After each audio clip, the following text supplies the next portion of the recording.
তো অবশেষে জানতে পারলাম আসলে বাপ্পি ভাইয়ের আম্মু কিভাবে মারা গেছে এবং মৃত্যুর সময় কে কে ছিল তার কাছে। তো মৃত্যুর সময় একমাত্র শুধু তান ছিল, তাছাড়া আর কেউ ছিল না। কারণ বাপ্পি ভাইয়া এবং তার ওয়াইফ, তার মেয়ে সবাই ছিল হচ্ছে তার শ্বশুরবাড়ি। কারণ তার শালার মেয়ের হচ্ছে আকিকার অনুষ্ঠান ছিল, ওইখানে তারা গেছিল, কয়েকদিন আগেই গেছে। আর তার মাকে একদম পরিপূর্ণ সুস্থভাবেই বাড়িতে রেখে গেছিল। আর তানকে তো অল টাইম হচ্ছে তার দাদির কাছে সবসময় রেখে যায়। আর তানজিলা, সে তো হচ্ছে তার শ্বশুরবাড়ি। তানজিলা তো বর্তমানে অসুস্থ, কারণ সে হচ্ছে প্রেগনেন্ট।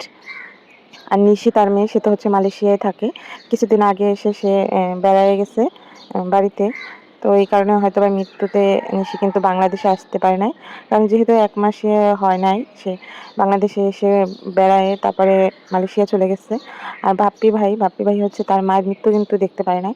কারণ যখন ওনার মা হার্ট অ্যাটাক করে, ওনাকে জানানো হয় যে তার মা হার্ট অ্যাটাক করেছে। যে হার্ট অ্যাটাক করেছে বলতে হয়তো বা বুকে ব্যথা উঠছে। তার 5 মিনিট পরেই সংবাদ আসে যে তার মা আর এই দুনিয়ায় নাই। মানে উনি কোনো সময় নেয় নাই, জাস্ট বুকে ব্যথা উঠছে, তার 5 মিনিটের ভিতরেই হচ্ছে মারা গেছে। মানুষ তো সময় নেয়, বুকে ব্যথা উঠে হয়তোবা উনার আগেই উঠছিল। কেউ যেহেতু কাছে নাই, উনি একা, আর উনি হচ্ছে একলা নিচতলায় থাকে, আর তান হচ্ছে উপরে থাকে।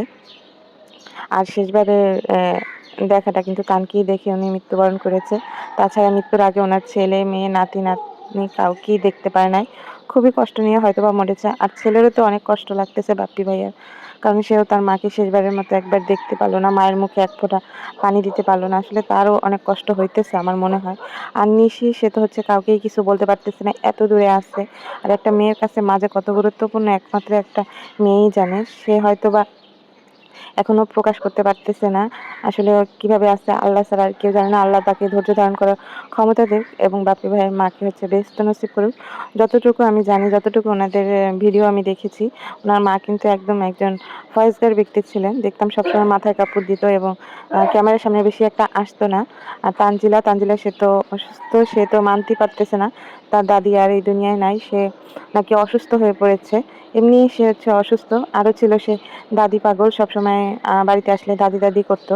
তো এখন আর এসে দাদি দাদি করবে না। সেও খুব ভালোবাসতো, যেহেতু বড় নাতি ছিল ছেলের ঘরে, খুব আদরের ছিল, তারও খুব আদরের দাদি ছিল। যাই হোক, আল্লাহ তাকে বেহেশত নসিব করুক। সবাই দোয়া করবেন তার জন্য এবং তার পরিবারের জন্য সবাই দোয়া করবেন। তার পরিবার যেন আল্লাহ ধৈর্য ধারণ করার ক্ষমতা দেয়। তো আজকের ভিডিওটা এই পর্যন্তই। সবাই ভালো থাকবেন, সুস্থ থাকবেন। সবাই আমাদের জন্য দোয়া করবেন। আপনাদের জন্য অনেক দোয়া রইল। আল্লাহ হাফেজ। আসসালামু আলাইকুম।